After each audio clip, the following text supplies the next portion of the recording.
দেখে কার কার মুখে পানি চলে এসেছে। কালারটা দেখছেন, কালারটা সেই হয়েছে।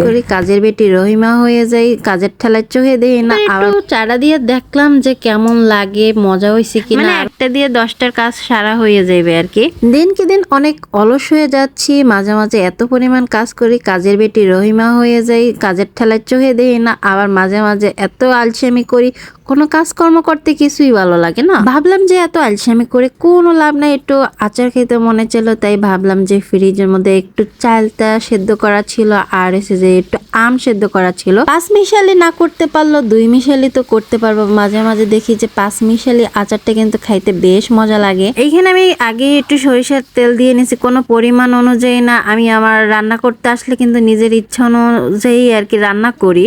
তো এখানে সরিষার তেল দিয়ে তার মধ্যে একটু তেজপাতা দিয়ে দিছিলাম, একটু শুকনো মরিচ দিয়ে দিছিলাম।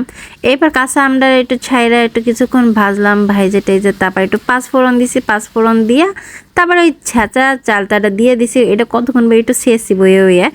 এরপর একটু গুড় দিয়ে দিলাম, এটা হচ্ছে যে খেজুরের গুড়। আর চিনি দিলে আসলে কালারটা আসে না, আর আচারটা মনে হয় খাইতে অতটাও বেশি মজা লাগে না। আমি দেখছি চিনি দিয়ে বানাইও, চিনির থেকে আমার কাছে বেশি গুড় দিয়ে বানাইলেই মানে আচারটা বেশি টেস্টি হয়। আচারটা বেশিক্ষণ খালি লাইরা চেরা ভাজতেই থাকবো, আর অল্প অল্প করে একটা একটা করে মশলা দিতে থাকবো। আর এখন একটু আমি ধনিয়া গুঁড়া দিয়ে দিছি, আর একটু গুঁড়ামরিচ দিয়ে দিছি। গুঁড়ামরিচটা দিলে একটু কালারফুলও হবে আর দেখতে ভালোও লাগবে, আবার হচ্ছে ঝাল ঝালও হবে।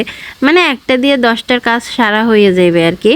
তো এরপর এটা যত ভাজতেছি ততই কালার চলে আসতেছে, আর চালতাগুলো সেদ্ধ হয়ে আলাদা আলাদা হয়ে যাচ্ছে। এরপর একটু চারা দিয়ে দেখলাম যে কেমন লাগে, মজা হয়েছে কিনা, আরো ভাজা লাগবে কিনা। তো দেখতেছি যে বেশ মজাই লাগতেছে, আর একটু ভাজলে ভালো হইবে মনে হয়। তো এরপর আবার একটু উল্টাই পাল্টাই কিছুক্ষণ ভাজতে থাকলাম। যতই ভাজতেছি ততই মনে হয় যেন এটার স্বাদ বহুগুণে বাইরে যাইতে আছে। আর রাঁধতে গেলে আমি একটু পরপরই আবার একটু টেস্ট করে দেখি যে সবকিছু ঠিক আছে কিনা। মাঝে মাঝে যখন দেখি যে টেস্ট করি না, তখন দেখি যে হয় লবণ বেশি হয়, নাহলে কম হয়। বেশিরভাগ ক্ষেত্রে আমার লবণ কম হয়। তো এই আচারের মধ্যে তো লবণ তো আমি একটু সামান্য দিছিলাম, বলতে ভুলে গেছি। আপনারা তো যেহেতু দেখছেন, তাই আমার বলার মনে হয় না দরকার আছে। আসলে আচারটাই এত মজা হয়েছে, এত মজা হয়েছে বলে বুঝতে পারো না। কালারটা দেখছেন, কালারটা সেই হয়েছে। যেরকম কালার খাইতেও বেশ মজা হয়েছে। তবে এটা একটু গরম, এটা ঠান্ডা হলে আরো বেশি মজা লাগবে। খাইয়ে দেখাই। আরো মজা হয়েছে। যেরকম টক, একটু মিষ্টি, একটু ঝাল, ভালোই লাগতেছে।